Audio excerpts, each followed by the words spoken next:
క్రీడల్లో రాష్ట్రాన్ని దేశంలోనే బెస్ట్ గా తీర్చిదిద్దుతామన్నారు ముఖ్యమంత్రి రేవంత్ రెడ్డి. చదువే కాదు క్రీడల్లో రాణించినా ప్రభుత్వ ఉద్యోగం ఇస్తామని చెప్పారు.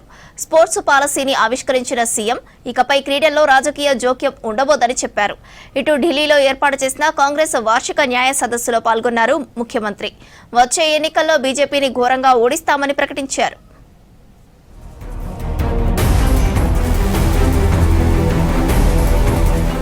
రాష్ట్రానికి ఇప్పటి వరకు క్రీడా పాలసీ లేకపోవడం బాధాకరమని అన్నారు ముఖ్యమంత్రి రేవంత్ రెడ్డి. హెచ్ఏసీసీలో తెలంగాణ స్పోర్ట్స్ పాలసీని ఆవిష్కరించారు సీఎం రేవంత్ రెడ్డి. యువత పెడదారి పట్టడానికి కారణం ఓ విధానం లేకపోవడమేనని చెప్పారు. తామొచ్చాక డ్రగ్స్పై ఉక్కుపాదం మోపుతున్నామన్నారు. యువతను సన్మార్గంలో నడిపేందుకు నూతన పాలసీలు తీసుకొస్తున్నామని చెప్పారు. ముఖ్యంగా యువత పాఠశాలల నుంచి మొదలు పెడితే కళాశాలల వరకు యూనివర్సిటీల వరకు ఒక పెడదోరని పట్టే అవకాశాలు స్పష్టంగా కనిపిస్తున్నాయి. ఈ మధ్యకాలంలో drugs related cases, eagle I on drugs, ganja, other illegal activities. We have found most of the students they have involved in this activities act. అందుకే క్రీడలని రాష్ట్ర ప్రభుత్వాలు దేశంలో ప్రోత్సహించకపోవడం వల్ల ఈ మాదక ద్రవ్యాల ప్రమాదం వేగంగా మన దేశం వైపు, మన రాష్ట్రం వైపు, మన పట్టణం హైదరాబాద్ వైపు ప్రమాదం ముంచుకొస్తున్నది. జాతీయ అంతర్జాతీయ క్రీడల్లో రాణించిన క్రీడాకారులకు భారీ ప్రోత్సాహకాలు ఇచ్చి ఎంకరేజ్ చేస్తున్నామని చెప్పారు సీఎం రేవంత్ రెడ్డి. 140 కోట్ల జనాభాలో దేశానికి ఒక్క గోల్డ్ మెడల్ రాకపోవడం బాధాకరమని చెప్పారు. అందుకే స్పోర్ట్స్ వర్సిటీ ఏర్పాటు చేసి యువతలోని నైపుణ్యాన్ని వెలికితీస్తామన్నారు. చదువులోనే కాదు క్రీడల్లో రాణిస్తే ఉద్యోగాలు ఇస్తామని చెప్పారు. క్రీడల్లో ఇక రాజకీయ జోక్యం ఉండబోదన్నారు సీఎం. 140 కోట్ల జనాభా ఉన్న ఈ దేశం మొన్న జరిగిన ఒలింపిక్స్ లో ఒక్క గోల్డ్ మెడల్ కూడా తెచ్చుకోలేకపోవడం అంటే నిజంగా ఈ దేశానికి, మన జాతికే ఒక అవమానము అని చెప్పి నేను భావిస్తున్నా. ఒలింపిక్స్ లో మొన్న జరిగిన మొదటి 20 దేశాలలో కాదు, భారతదేశం యొక్క స్థానం 71వ స్థానము ఒలింపిక్స్లో. అంటే మనందరం వేదిక మీద ఉన్న వాళ్ళే కాదు, ఇక్కడున్న క్రీడాకారులు, క్రీడా అభిమానులు అందరూ కూడా ఆలోచన చేయాలి.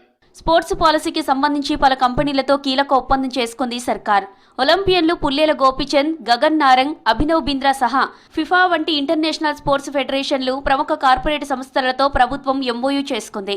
ఆ తర్వాత 2024 క్రీడల్లో రాణించిన పలువురు క్రీడాకారులకు నగదు ప్రోత్సాహకాలు అందించారు ముఖ్యమంత్రి రేవంత్ రెడ్డి.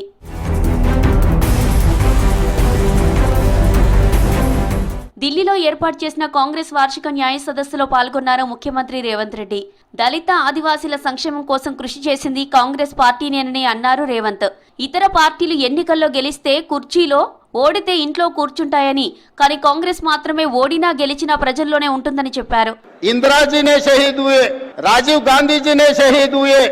जिस दिन यूपीए 1 जब कांग्रेस सरकार बनी तब प्रधानमंत्री बनने के लिए श्रीमती सोनिया गांधी जी को सब गुजारिश किए, मगर she has sacrificed prime minister post.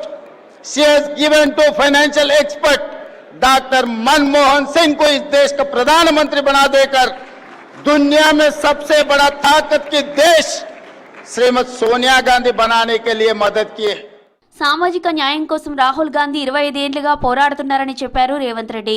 Rahul పదవే కోరుకుంటే 2009లోనే ప్రధాని అయ్యేవారన్నారు. వచ్చే ఎన్నికల్లో మోదీకి వ్యతిరేకంగా రాహుల్ పోరాడుతున్నారని, బీజేపీకి 150 సీట్లు కూడా రాకుండా చేస్తామని చెప్పారు. స్వాతంత్ర ఉద్యమం నుంచి నవభారత నిర్మాణం వరకు కాంగ్రెస్ చేసిందేనని చెప్పారు.